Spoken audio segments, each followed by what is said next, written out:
Quando você vê uma reunião estratégica do PT, como o partido fez ontem para tratar da queda de popularidade do governo Lula, você vai observar que quase todas as teses, as fórmulas, as propostas de soluções vêm de duas vertentes, de duas lógicas.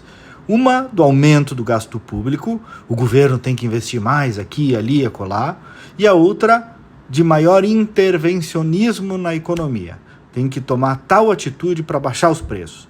É a mesma lógica, o mesmo pensamento que discursam desde que começaram a fazer política, só que já deu errado no mundo todo, na Argentina, na Venezuela e aqui mesmo, mas segue sendo meio que a única inspiração.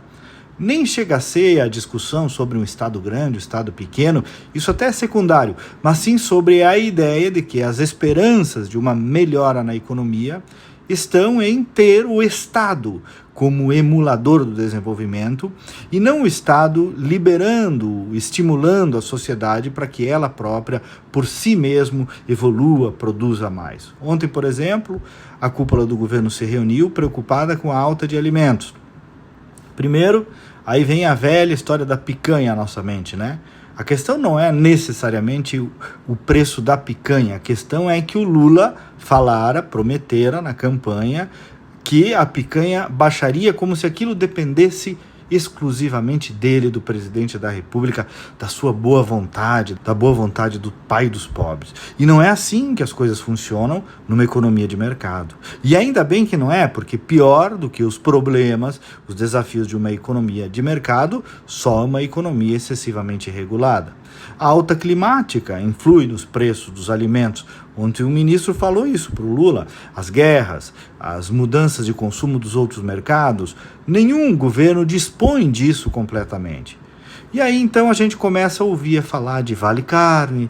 Ontem o Lula voltou a defender a existência de maiores estoques reguladores, percebem?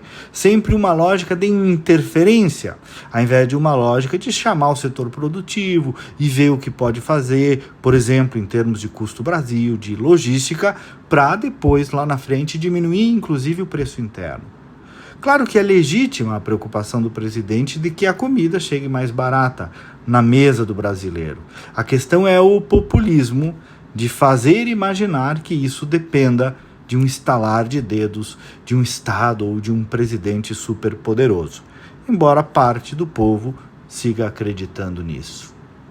Até segunda-feira, bom final de semana e vamos com fé.